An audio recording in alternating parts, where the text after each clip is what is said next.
สภาเป็นห้องประธานสภามานั่งอยู่ในประเทศนี่มาแม่นครอบครัวคำไต่มาคำไต่ตายไปแล้วยังเป็นผีเป็นเพศยังอาละวาด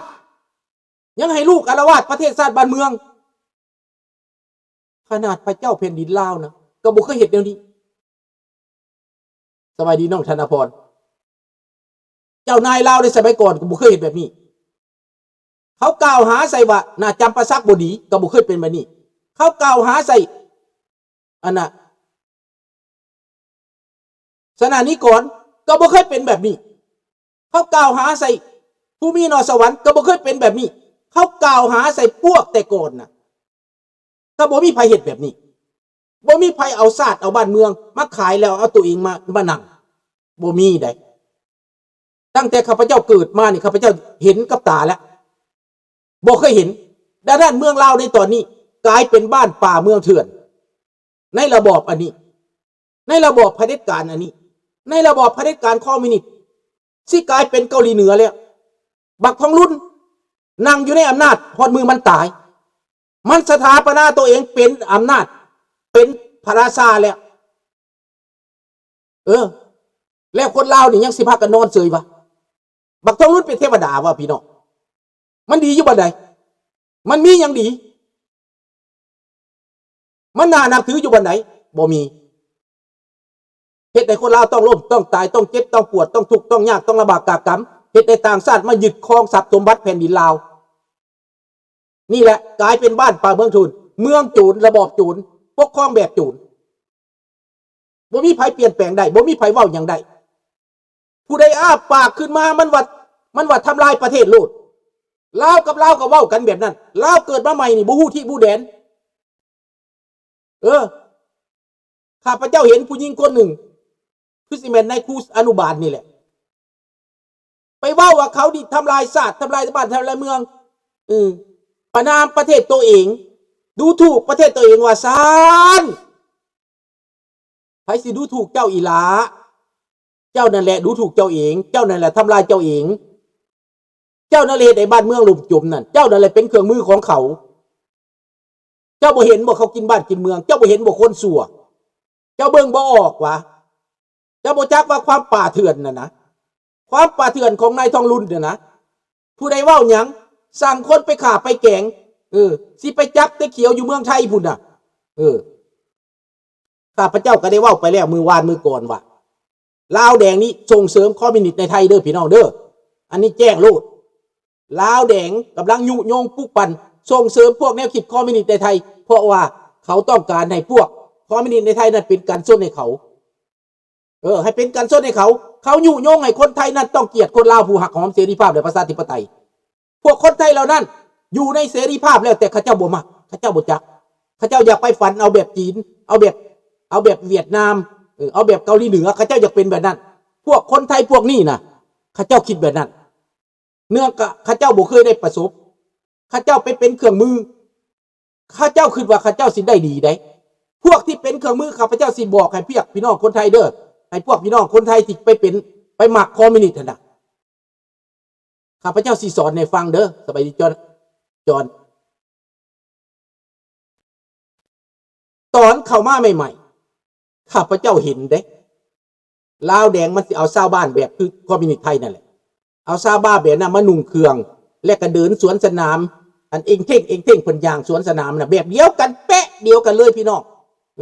ใส่หมวกแงบใส่หมวกเขียวใส่กาดาวแดง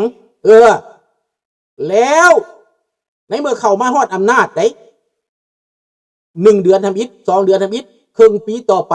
คนพวกนั้นถูกจับและปลดอาวุธส่งกลับบ้านเบิดเพราะเขาบ่ได้มีความรู้เขามาถือปืนมาย่องเป็นเครื่องมือเขาซื่อๆบาดแล้วเขาแต่งตั้งคนของเขามาจากเวียดนาม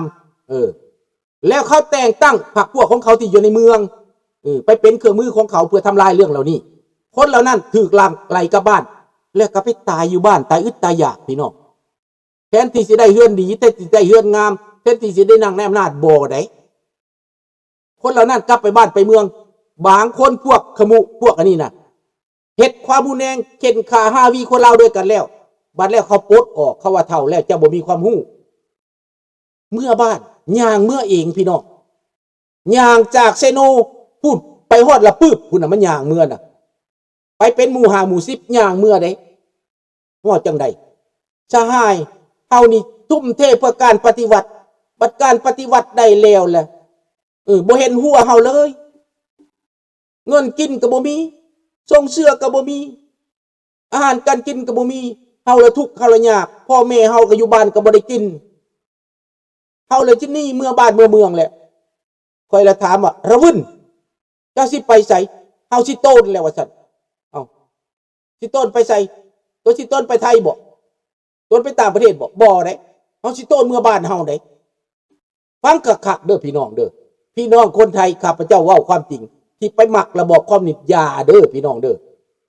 เขาใส่พวกทหารเป็นเครื่องมือเพื่อจะซิ่งอำนาจซื่อๆลาวแดงกับโมเมนต์คอมมิวนิสต์พี่น้องบักทองรุ่นกับโมเมนต์คอมมิวนิสต์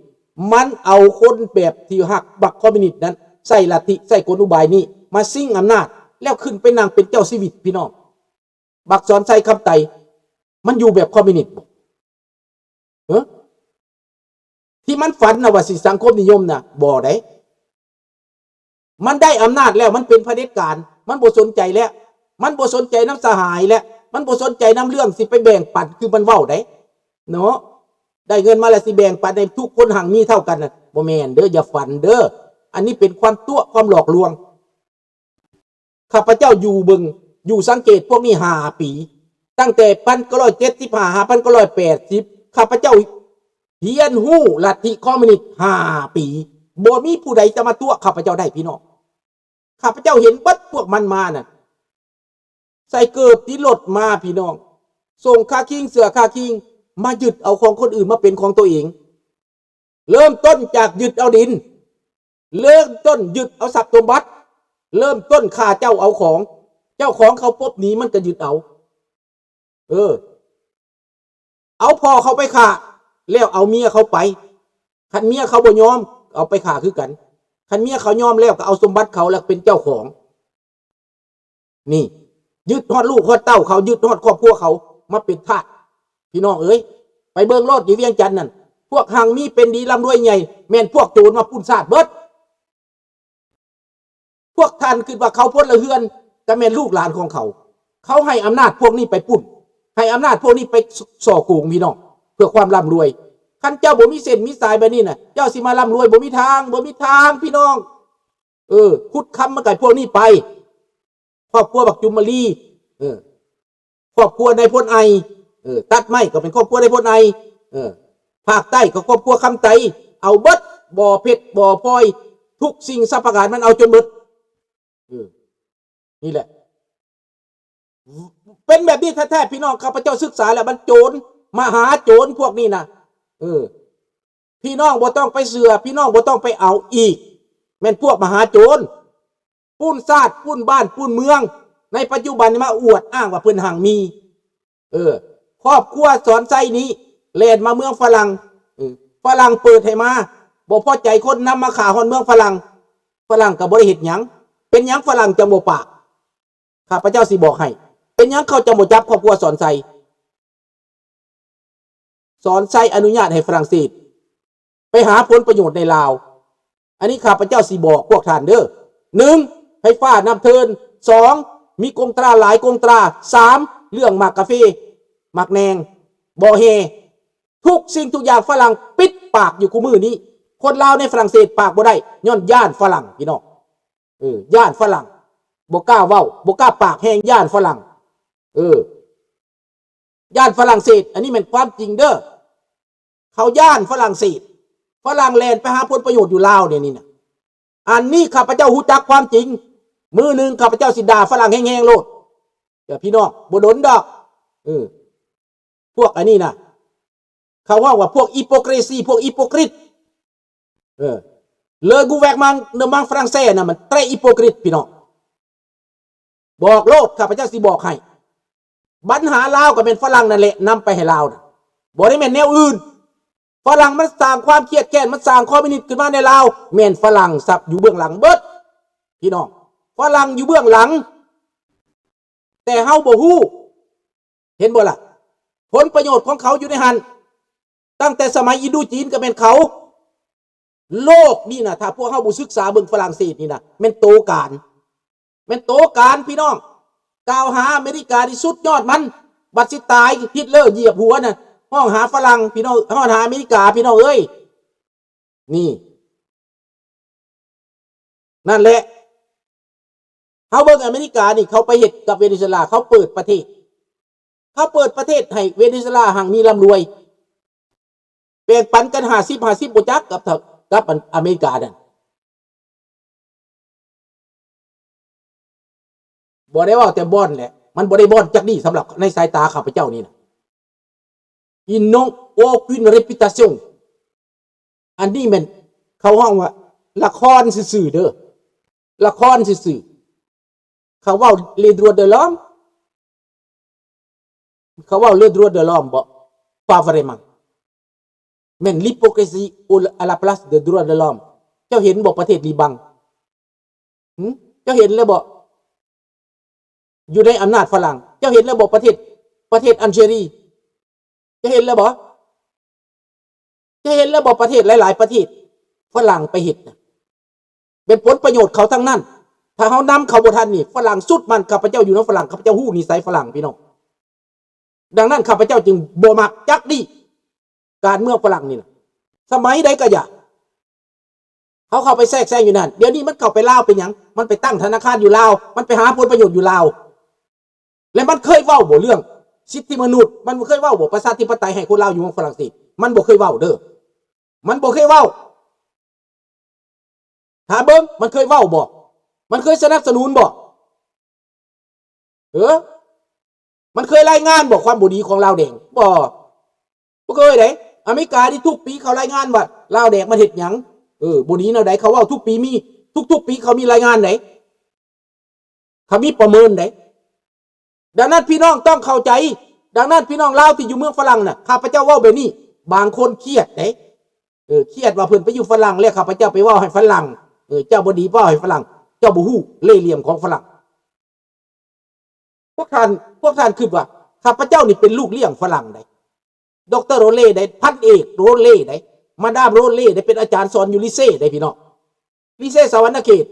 ลิเซ่เซโนมาดามโรเล่สอนได้พี่น้องเดี๋ยวนี้ลูกมันนะ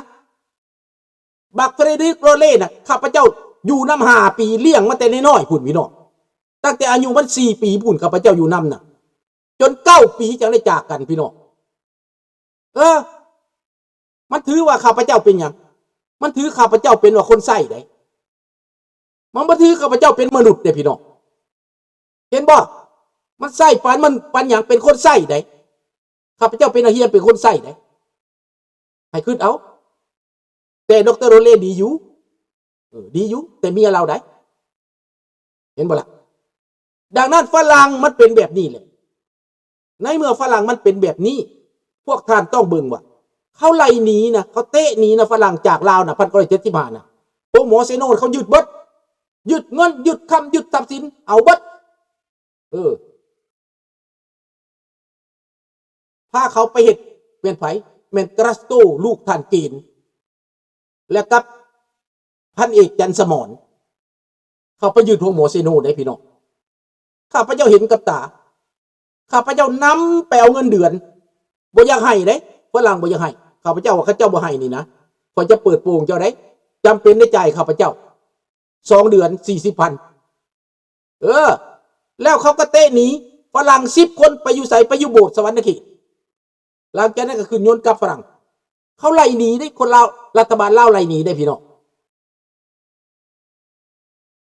นี่